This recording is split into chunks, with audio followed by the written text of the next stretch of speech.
Hello, everyone. Welcome. Welcome to our monthly webinar. Yes. Yeah. There's some people that you know here, Miriam. Daniela.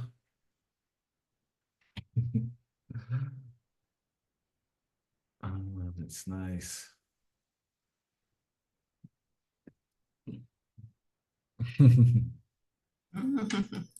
Ciao, Daniela. Going on. Ciao, Dana. Great. Let's wait just one more minute, then Julia will start and we'll start the webinar. Yes.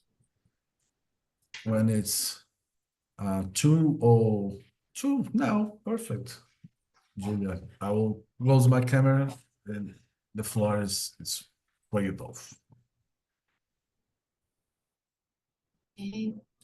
Hi, everyone. I'm seeing some familiar faces here. Actually, some familiar names because I don't see your faces. And also some new one. But for those of you who don't know me, I'm Julia. I'm a project manager at WordLink, one of these members. And I'm so glad to be with you guys today. As people are still coming in, let's talk a little bit more about Bliss. Let me share my screen here. Hopefully you can all see that. Okay, lots of things open here. Do you see well? Yep. Okay. Yes. So Bliss is the first association of language companies in Brazil, and the goal is to establish and maintain a strong association, promote our industry both across the nation and worldwide, and strengthen our Brazilian market presentation, increasing the numbers of member companies. And talking about members, here are a few of our members, and a few of I'm our... sorry, Julia, I think the presentation It's not is not showing? No, it's A second, let me find you guys here. What's happening? Here we go. All right, now okay, all good? yeah. So here are a few of our members and a few of our partners. And please make sure to follow us on our socials. Make sure you follow if you don't already, just to get to know more about our next webinars and events. So talking about next webinar, we will talk about, we will have Renato Beninato on November 14th by 2 p.m. Brasilia time. And he'll be talking about what to expect for the next 10 years in the language industry. That's exciting. So make sure to enroll. And let me get back here. Today, oh, Jesus. Oh, this thing is so confusing. Do you see, guys? Oh, okay, now I'm here, all right. Now you see me, right? So today we'll be having Miriam here talking about mastering operations, challenges, tips, and tricks for sustainable growth. She is the operations manager and tech lead at Cobalt Languages. And on her whole, she is focused on setting ambitious goals, improving workflows, and integrating new technologies like artificial silence to boost translation quality and efficiency. So I'll leave it to you, Miriam. Hi, everybody. Can you hear me properly? Is the Yes. audio okay? Yeah, great. So let me just check if I can share my screen. Okay. Okay, got it. Let me just go here and okay. So please let me know if you can see the first slide of my presentation. Yeah, all good. Yeah. Miriam. Oh, okay, great. So first of all, I wanted to thank you, Bliss, for inviting me to talk about operations, a thing that I have been doing for, I would say, right when I started at Global Languages 12 years ago, because I was the first employee. So it was Ricard, the CEO, and myself only. So even though I did not have the role of operations until I would say 3 or 2.5 years ago, I've always been operating in the background. Okay, so once this has been said, I want to thank Paolo, especially for inviting me as well, and we will have like 45 minutes more or less of a presentation. Let's hope I can make it in 45 minutes, and then after that I'll give you the floor to you, so that you can ask questions and maybe share your insights or your experience when it comes to operating an LSP. So just this to share with you, this is going to be our roadmap for the next 45 minutes. First, we'll explore a little bit the current state of the LSP market, which you all know is changing very fast. Then we will focus on the core of today's topic, which is the operations and the challenges that come within this role. Finally, we'll review practical tips and tools that can help smooth operations. And then at the end, as I was mentioning before, we will have a Q&A session, or at least I will give you time for you to reflect and share what you might have come up with during the presentation.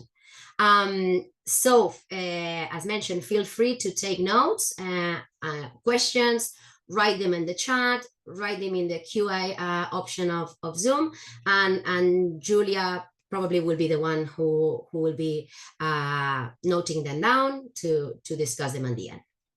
Okay, so we'll start from the beginning. So in order to know what operations managers do and how we function, we have to understand a little bit where we are today as an LSP industry. So over the recent years, you know that there has been a lot of changes, a lot of growth, basically driven by the need for multilingual communication in the globalized world. So as you know, growth comes with challenges, which is the topic that we're going to be discussing later on. Okay, so just to give you a little bit of the current state of the industry. I mean, you are no new to this. So the landscape of the industry is very dynamic, evolves constantly, and solutions that were useful yesterday might not be useful for our clients tomorrow. So we need to try to adapt constantly.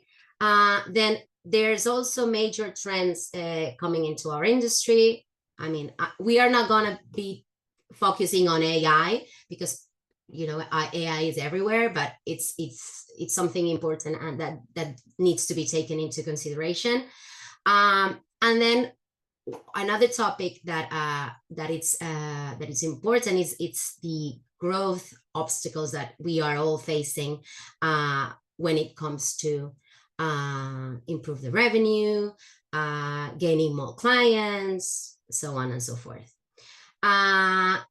And then basically, I don't know if all of you in the audience are operations manager, but I'm sure that if you work in LSPs, you will, some of the things that we are mentioning here today will resonate with you, and probably you are already doing some of these things.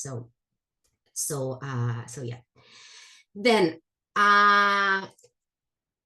the future of LSPs, according to Nimsy, is gonna be growing, okay, and there's a lot of potential in growth for the LSPs that are going to adapt, as I mentioned before, to the new trends, new technologies, and it's important to know from an operational perspective how to grow sustainably and not die of success. Okay, so that's one thing that we will be tackling later on. And then right into the core, operations. What are operations? Because if I know that, for example, if I go and say, hello, my name is Miriam, and I'm an operations manager. If I talk to my friends or to people, even people in the industry that I met in some events, I tell them that, and the reaction that I get normally is something like this.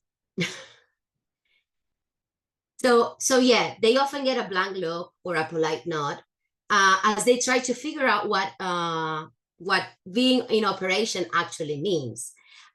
Some people imagine that it's all, let's say, spreadsheets and logistics, maybe. Other might think we spend the days putting out fires in the company. And well, to be honest, they are not totally wrong.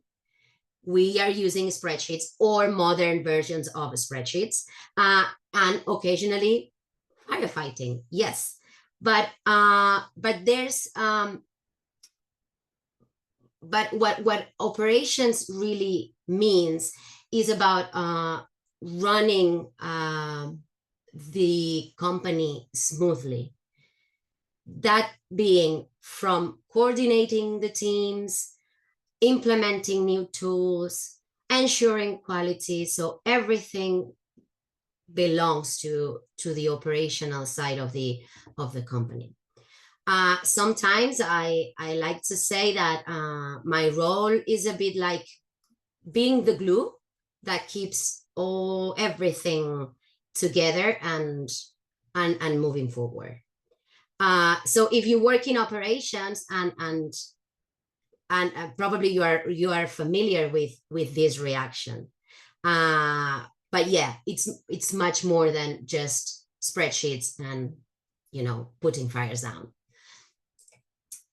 So if we go to the Oxford Language Dictionary, operations mean that that it's a person that is in charge of the planning and execution of the routine functions and activities of an organization. Okay, yeah. We do everything that it said in this description, for sure. But in an LSP, what does it specifically mean? So basically, it involves overseeing and optimizing translation and localization services processes. And again, as mentioned, that can include, but not only these ones, it can include managing resources, quality control, coordinating projects, streamlining workflows to make everything more efficient. So basically, what we do in operations is aligning the operational strategies with business goals, and also addressing client needs, implementing technology, and overall, everything is to improve productivity internally and also for the client externally. So I would say that we are a very important person in an LSP, and we play a crucial role in driving sustainable growth within the organization. And in an LSP, we have several core operational pillars. It can be project management, vendor management, quality assurance, technology integration, client onboarding, client communication, and feedback management. But again, not only these ones. I mean, there's a person in the audience that I know really well, Daniela, that she is also in operations management. And what one operations manager does in a company, it does not imply that another one has to do the same tasks or has the same responsibilities. So these are some of the core operations processes, but not the only ones. And again, we are crucial for delivering services and products that meet client standards and expectations and ensuring sustainable profitability. Everything that we do in operations is to make our company sustainable in terms of resources and in terms of also revenue, etc. So is this really possible? I mean, can a person do all of that? I would say yes, but not alone. I mean, operations managers rely on their teams and on the company as a whole as well. So what are our main challenges in operations? So with the pillars defined, let's tackle those challenges. So, for example, the first one would be client expectation management. I think I would say that this is an important challenge, especially nowadays with AI and with a lot of cost restrictions from clients. So this is a big challenge that in operations, and when I talk about operations, I mean operations and includes production. So I would say that everything is operational. Then another challenge that we may have is how to implement technology sustainably and how to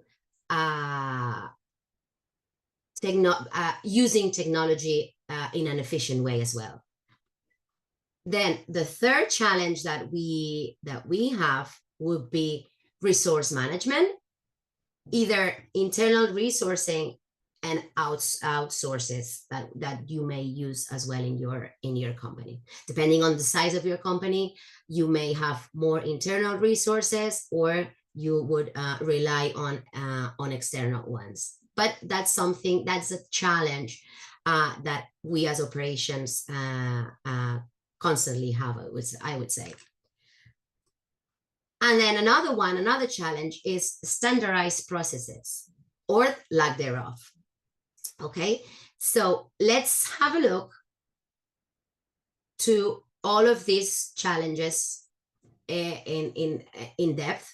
And then for each one of them, I have identified sub-challenges, let's say, and I will give you some strategies on how to tackle them specifically. So for the first one, for client expectation management, here we have like four, as I said, four sub-challenges. For example, something that happens very often, unrealistic deadlines and rates. yeah, who hasn't, I mean, even if you are not an operations manager, but a project manager or working in an LSP in another department, that's a challenge there. So strategies that we are using at Cobalt, and I know that a lot of people use in other LSPs, is set clear expectations with the client, so that nothing comes as a surprise, and that we own the value that we have and that we are providing the client, in this specific case. Diverse quality standards. Yeah, quality is something that has been discussed for a long time, and something that might be enough quality for me might not be enough quality for something else. So a strategy here to follow would be define success metrics together alongside with the client. By doing that, you will prevent from having non-conformities, and it will be the relationship that you have with the client will be balanced in the quality aspect. And then the changing scopes of projects. Yeah, who hasn't started a project and it has changed. So create a project roadmap and include these possible iterations, these possible changes as well. So those are some strategies that will help you manage the challenge of having, manage the client expectation challenge, yeah. So if we go to the next challenge, which is technology implementation, and I know that for a small to medium-sized companies, that is a big challenge, and one of the most important ones would be the cost constraints. Sometimes we do not have the budget to invest in a new technology. I would say that in order to present that to your stakeholders and to get the money for that, you would prepare like a cost benefit analysis and budget plan that correctly. And also something that is not written here, but you may want to explore the idea of partnership with some specific technology partners. So that would be another strategy to follow there. Another challenge would be integrating different tools and systems. So we know that there's no unique solution that solves all our problems. And nowadays, everything has to be like interconnected and integrated. So in order to do that, we have at Cobalt, we have done some pilot programs and rollouts of integrations, and it has helped us check the viability of the technology solution, and also how it will work and how it can be scaled within all the company and all the departments. And then when it comes to technology, it's obvious that there are some skill gaps and change management challenges within the team. So I would say that training and supporting your team is essential. A lot of people are reluctant to change, and it takes time to get used to new technology. But if you provide them with training and with a timeline in which they can test and they can give you feedback on how the new technology is working, they will appreciate that a lot, and you will have them more on board when it comes to change or implement a new technology. Then if we go to resource management, the first sub-challenge here is inefficient allocation of tasks. So in order to prevent that, or to put a solution to that, would be to have clear roles and task assignment systems. This can be clearly done with a business TMS, for example, or even with a spreadsheet, if that's the way you still are managing things within the company. That's, I mean, I'm not going to force anybody to use a specific technology, but this can be solved pretty easily. Then poor communication and collaboration within the teams, within the external linguists, for example. So you can in order to avoid that, you can implement communication tools and protocols, having webinars or monthly calls with the teams, also having like initial calls when a new project is being set up, or it's becoming more how I would say more frequent. So when add this to your workflow as well, so it will help manage your resources even more, even better. And one thing, one of the challenges that I think is most difficult is the forecast the resources needs. So now that the industry is evolving and is changing, and we see that the projects that we monthly have change from month to month. That's a little bit, this one is one of the most complicated challenges to tackle. But I would say that you can leverage data from past projects and see what function and what gave you the best results, and then just repeat that. That would be one big and good strategy to follow in that sense. And then the lack of standardized processes. So in this case, one of the main challenges would be to have limited scalability. So I know that, again, if we are small, medium-sized LSPs, our resources are a little bit limited, but I would say that it's essential to create standardized procedures and replicate them, because it's going to be easier for you in the future, like creating templates, create project templates, or creating, things that can be repeated within the same client, or even with different clients. And that will help you also manage resources better, and then it will cost you probably less time and hence less money when it comes to operating the company. Then we have quality control issues. Again, standardized quality assurance protocols.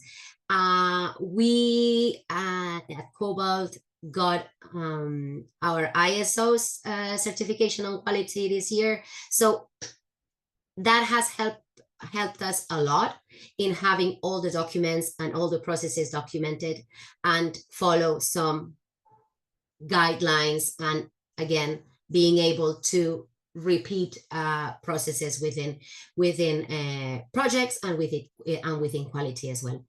And for us, also, it was a challenge to how to share knowledge within our teams.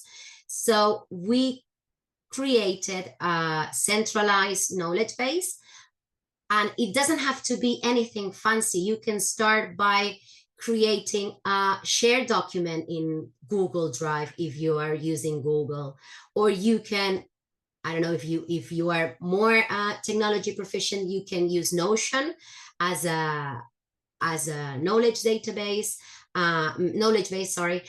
So you can adapt this strategies to the size of your company or the resources that you have. So feel free to take the ones that resonate with you and that you think are going to be useful within your company.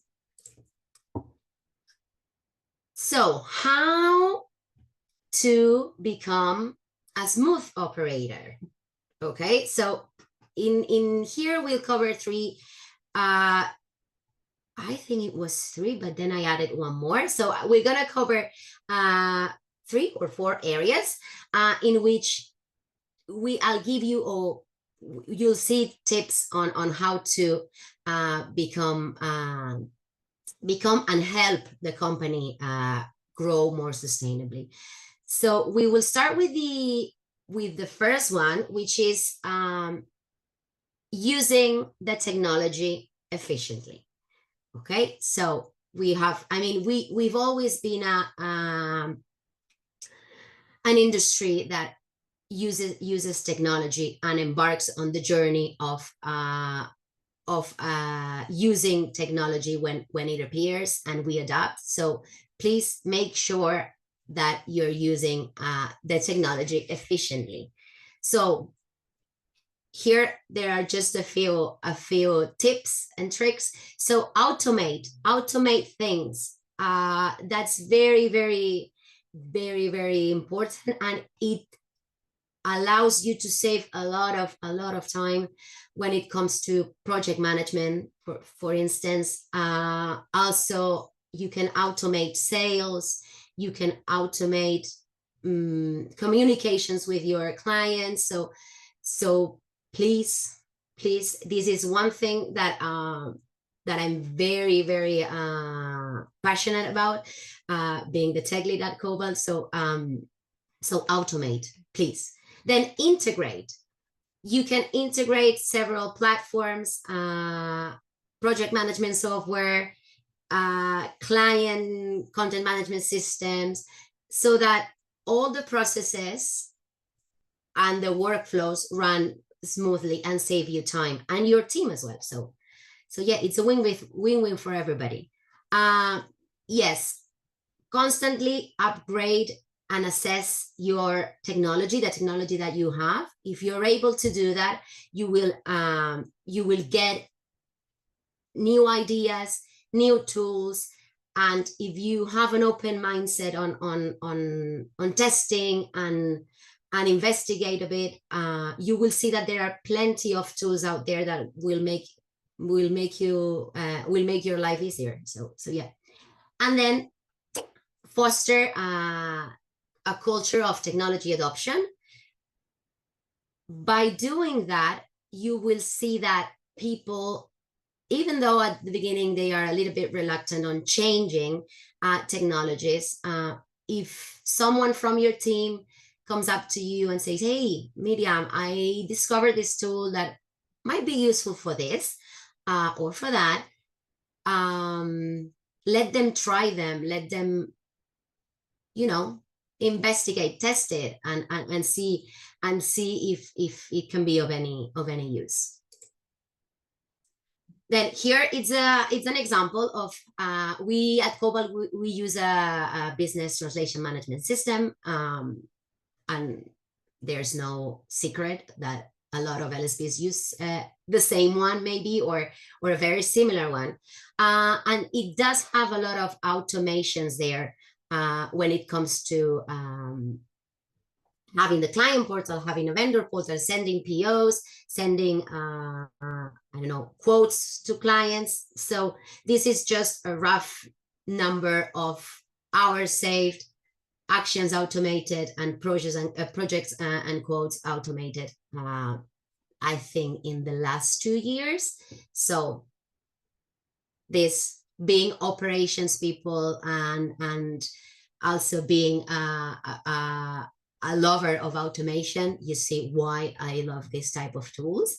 Then the second aspect that I wanted to talk about, if this works, yeah, is data-driven decision making. Okay, we love spreadsheets, or if, well, I don't love them, but I need to use them.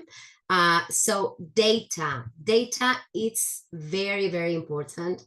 KPIs are essential, as you can see in the first line. So they help us track everything that you need to track. You can set your own KPIs, internal KPIs, KPIs used that the client has that want to share with you.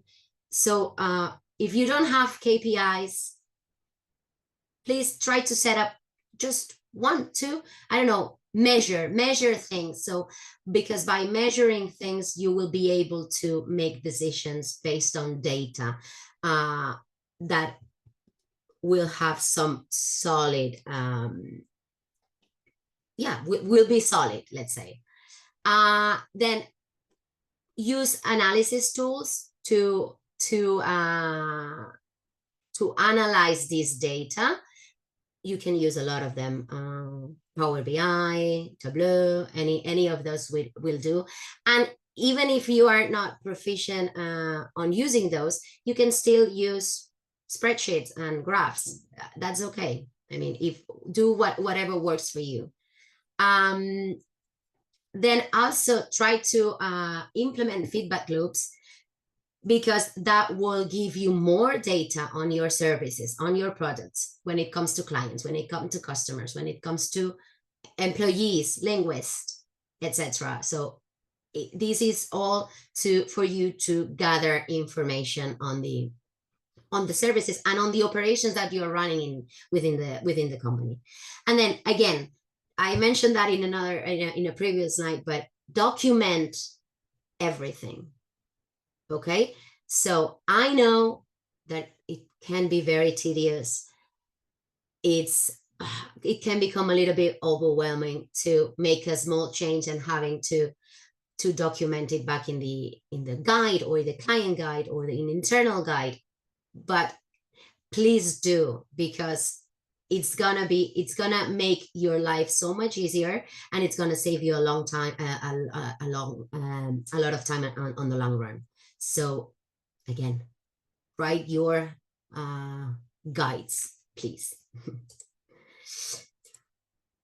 And yeah, here, so documentation helps track performance against established KPIs, enabling better analysis of trends and patterns over time, and iterate processes. The thing about repetition, iteration, it appears again here. So this is a live dashboard. Of course, I have erased the confidential information here, but we created an internal dashboard to control, or to monitor some KPIs for our project managers. And this is live dashboards, it's real-time information, so it updates daily. And here you get KPIs on total projects, the ROI, the cost, client name, type of project, delivered on time, etc. So we tried that internally, and then that's a service that we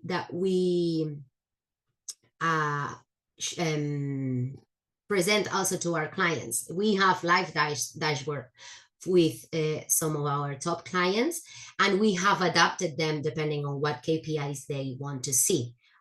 Because again, since we are using a business translation management system, we have a lot of data there that can be then transferred into some of these live dashboards, and they can see what user is spending more money from their company asking for translations, what language this month is rocketing. I don't know if all the projects have been delivered on time, the fuzzy matches that they are saving from using TMs, so on and so forth. Depending on the client, you can well, we have adapted them. Then when it comes to talent, we don't have to forget that even if we are in operations and we are very focused on efficiency and numbers, everything that we have mentioned before, we have to think that what makes the company function is the people, the talent. So we need to have them trained, have them motivated, give them objectives, the technology that they want to use. So again, as mentioned before, train them on new technologies, train them on the technologies that you're using, and find allies. If a person is very techy, you may have an ally there to test new things or new tools, and he or she can be the one providing the training for the rest of the team as well. Then have knowledge sharing sessions within the same department, or cross-train with different departments. It might be useful for, for the function of the company to know what everybody's doing, and train someone from the production department on how, I don't know, how AI works in that specific department of the company. So those are some things that we have been exploring lately, and they've been doing okay in our company. And then feedback and performance reviews. If you are working with OKRs, then you know the drill. And if not, try to incorporate reviews with your team in a monthly basis, quarter basis, depending on what works for you. And one thing that I wanted to show you about, for example, technology and training and sharing of information, it's an internal help desk that, well, we call it internal help desk at Cobalt Languages. So me being in the operations and tech department, we had a lot of daily questions about, why is this not working? I need a new template for that. I need whatever. So by using, this is ClickUp, we are using ClickUp, which is a tool, a free tool, and you can pay as well. But here is for you to use as a tool where you can add, it functions similar to a Trello. So you can add tasks, you can add you can prioritize. So instead of our team in the tech department having constant interruptions, we have enabled this for the whole company, and they can here introduce the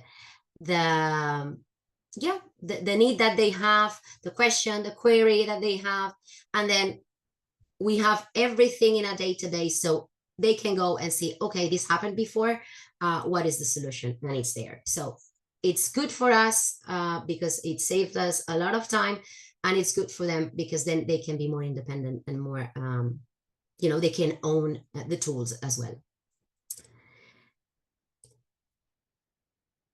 And then the last one, when it comes to client relationship management, because we at operations, even if you have key accounts, if you have a sales team, we tend to also have to deal with clients. So have a personalized communication with clients, do regular check-ins, and the last two would be the most important ones, which is value-added services. Okay, so I read today in LinkedIn in a post, I don't know who posted that, I'm sorry, I don't remember the name, but they said that we need to stop selling translation and sell more like value-added services for our clients, and also that's goes with the proactive problem solving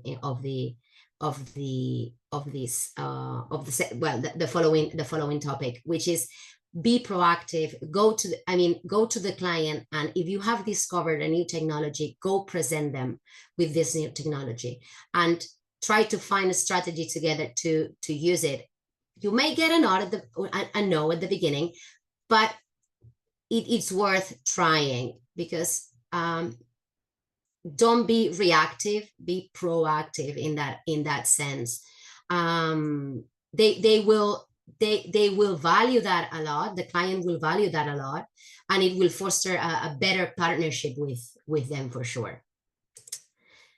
Then I'm running a little bit out of time, so when it comes to tools that you need to know being in operations, here you have a vast list of all the tools, and I'm not gonna go in depth in all of them, but you know the first 3, 4, you know them very.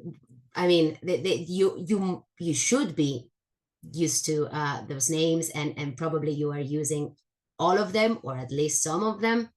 But then I'll share this presentation with you, and you can investigate a little bit further on all these type of tools.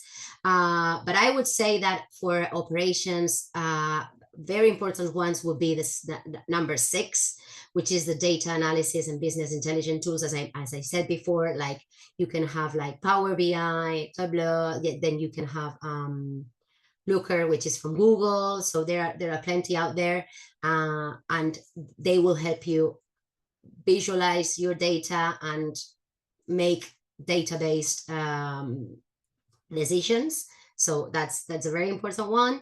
And then I can give you a list afterwards of some of these tools. And yeah, the thing is that being in operations sometimes, and I've heard that in a lot of different operations managers, is that you kind of feel a little bit alone on the role, but that's not true, because if you go out there and you attend industry events and association events, you will see that there are a lot of operations managers out there that are facing maybe the same challenges, or maybe they are not the same, but similar ones. So some of associations that you can follow, please, thank you for inviting me. Women in localization, that are enabling and fostering women in the localization industry. Gala, for example, ANETI, which is the Spanish one. Then you have Log World. You have plenty of associations that have events, have conferences that you can attend. And even if you cannot attend those conferences, just reach out to someone on LinkedIn. People are eager to share their experiences. They are eager to talk about what they are doing, and they want to know more about what other people are doing.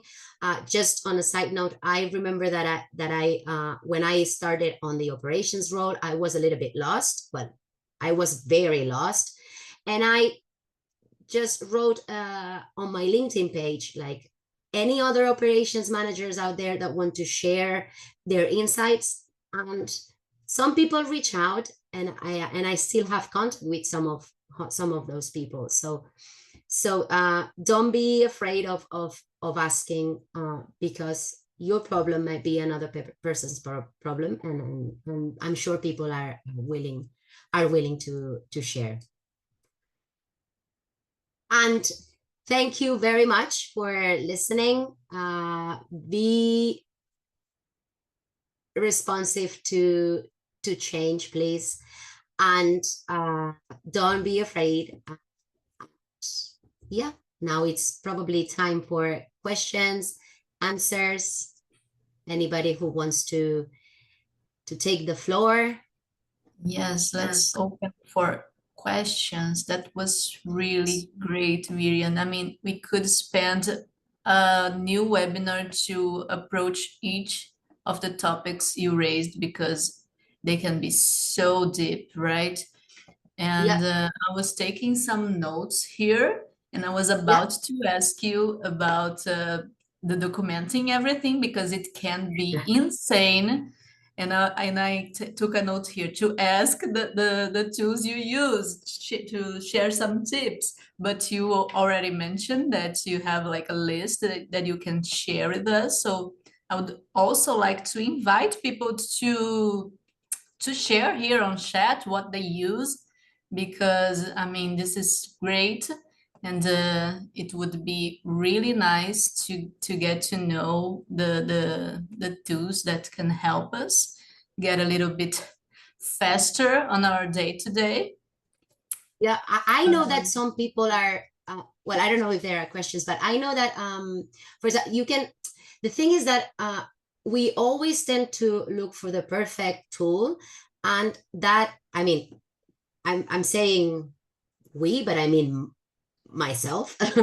I'm always looking for the perfect tool to solve all my problems and to be the perfect tool.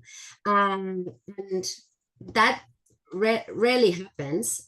So start with whatever you have. We started with Google Docs, with a shared drive within the company, and we have started that, and we have created documentation with Google Docs. I mean, it's not very fancy, but it works. I mean, it's better than having nothing. I know that a lot of people now are using Notion. If that works for you, that's great. I mean, there are a lot of different... just mentioned that he uses Notion. That's nice. Yeah. So yeah, I mean, start with something. I mean, it doesn't have to be fancy at all. It can be a free tool. Even, well, if it's free, check for the privacy things if you're gonna share information about your company. But yeah, don't look for the perfect tool. Look for one that suits you now for the needs that you have now, and then you can evolve, and new tools will come up when it comes to documenting or when it comes to anything else that has to do with technology. So another thing you shared that I thought it was amazing is the live dashboards to the team too. That is really, really nice. And because the team can all... Okay. Yeah, that's something that I mean, we created some years ago, and it's still up and running, and we use it daily. I mean, the team lead uses daily to see what people are, how people are performing, and again, then when you're having your monthly reviews with the team, you have data that you can share with them. So it's like you can download a report and share with them the data. So it's not, I mean, it's also being transparent on the information that you have internally. And this is something that we created to have like a nicer outlook. But I know that a lot of business translation systems have them within the tool, but for us it made a lot much more sense to have it separately, as well as doing the same for live dashboard for clients. That was what I was going to ask you, because you said that you also use for clients. That's interesting. Yeah, they can have like real-time data and see I mean, it depends on what you want to share or what they want to see. So we have adapted some of the live dashboards to some specific clients. So that's something that has been good for us, and also to give, again, transparency and to give them data and to be completely honest with our businesses and the way that we operate the business and the company. So yeah. Yeah, that's great. Just another thing that I have to ask you is about the talent training. Do you mind sharing one training that you did with your team that worked well? Just, I mean, if it's okay for you. Yeah, so we've done several trainings. We did one specifically about how to communicate to different types of people. So we did that thing related to colors, depending on what color of person you are, on the way you communicate. Then you can adapt your communication to the other person. So that's good for teams and for people and for project managers that have to deal with several different stakeholders of the projects, even if it's client facing or linguist facing roles. So that's one that really people really liked, and what we are planning on doing another one on well-being, employee well-being as well. So yeah, it's open for people for our employees to present an idea, and then we decide, or we validate the idea and look for someone that can come and train on that specific aspect. Yeah. That's great. Thanks for sharing, Miriam. That was a really insightful presentation. Do you want to share your social so people can follow you? Yes. So, is it working now? Now. So, yes, there you go.